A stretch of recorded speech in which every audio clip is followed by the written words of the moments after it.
Hello বন্ধুরা, welcome back to my channel. আজকে আমি এখানে বানাচ্ছি চিংড়ির মালাইকারি, যেটা বাঙালিদের খুব প্রিয় একটা খাবার। তো মালাইকারি বানানোর জন্য এখানে আমি 7 থেকে 8খানা চিংড়ি খোলা ছাড়িয়ে ভালো করে ধুয়ে রেখে দিয়েছি। এরপর আমি এর উপর হলুদ গুঁড়ো আর নুন দিয়ে এটাকে ভালো করে মেখে নিচ্ছি। এরপর নিয়ে নিলাম একটা সর্ষে গুঁড়োর প্যাকেট আর কোকোনাট মিল্ক পাউডারের প্যাকেট।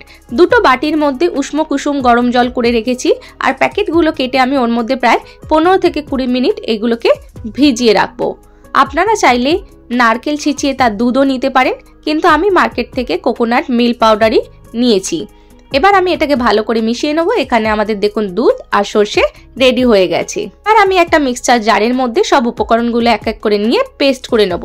প্রথমেই দিয়ে দিচ্ছি একটা মিডিয়াম সাইজের টমেটো, দুটো মিডিয়াম সাইজের পেঁয়াজ, কিছু আদা আর রসুনের টুকরো আর একটা কাঁচা লঙ্কা দিয়ে আমি এটাকে একটা পেস্ট বানিয়ে নেব।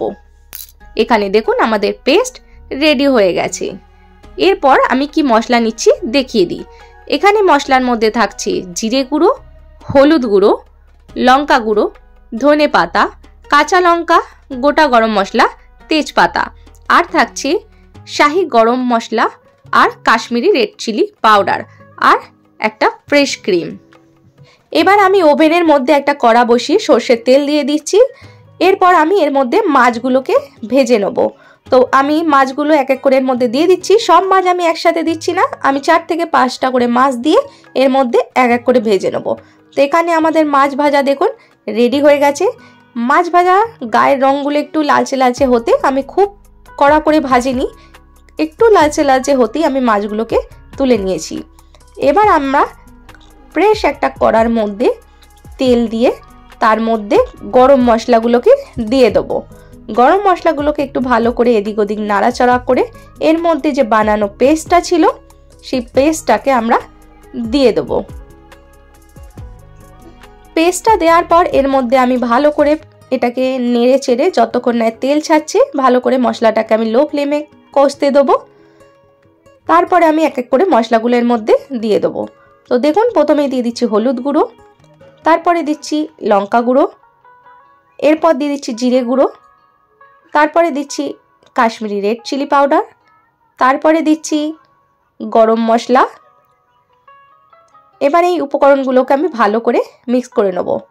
আর দিয়ে দিলাম স্বাদ পরিমাণ নুন দিয়ে এর মধ্যে আমি এই মশলাগুলোকে ভালো করে কষাবো। কষিয়ে যতক্ষণ না তেল ছাড়ছে মশলাটাকে কষতে দেবো। তো দেখুন আমি 5 থেকে 10 মিনিটের পর মশলাটার মধ্যে আমার তেল ছাড়তে শুরু করে দিয়েছে। এবার আমি এর মধ্যে সর্ষেটাকে দিয়ে দেবো। সর্ষে দেওয়ার পর এটাকে আমি ভালো করে হাই ফ্লেমের মধ্যে নাড়াচাড়া করে নারকেল দুধটা এবার ওপর থেকে দিয়ে দেবো।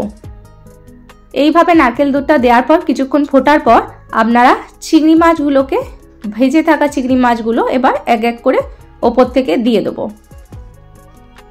মাছগুলোকে আমি দিয়ে দিলাম। এবার এইগুলোকে একটু ভালো করে নাড়াচাড়া করে একটুখানি ফুটতে দেবো। তারপরে আমি ওপর থেকে দিয়ে দেবো ফ্রেশ ক্রিম। আমি ওপর থেকে এবার ক্রিম ছড়িয়ে দিচ্ছি। আপনারা যদি মেপে দিতে চান তো 2 চামচ দিতে পারেন। ক্রিম দেওয়া হয়ে গেছে। এবার আমি এটাকে একটু ভালো করে নাড়াচাড়া করে দেবো। দিয়ে এবার আমি এটাকে 2-3 মিনিট একটু কুক হতে দেবো। একটু গ্রেভি গ্রেভি হয়ে গেলে আমাদের মালাইকারি রেডি হয়ে যাবে। তো চলুন, এখানে আমাদের মালাইকারি হয়ে এসছে। এবার ধনে পাতা ছড়িয়ে আমরা এটাকে গরম গরম সার্ভ করব। তো দেখুন আমাদের মালাইকারি এবার প্লেটে তুলে নিয়েছি। দেখতেও যতটা কালার সুন্দর এসছে ততটা খেতেও অপূর্ব। এরমভাবে মালাইকারি বানিয়ে খাবেন, খুবই টেস্টি হয়। আমি ওপর থেকে একটু গরম মশলা, ফ্রেশ ক্রিম আর একটু কাঁচা লঙ্কা চিড়ে দিয়ে দিয়েছি। তো বলুন ভিডিওটা কেমন লাগলো কমেন্ট বক্সের মধ্যে অবশ্যই বলবেন। আর ভিডিও ভালো লাগলে ভিডিওকে লাইক করে সাবস্ক্রাইব করে দেবেন চ্যানেলটাকে।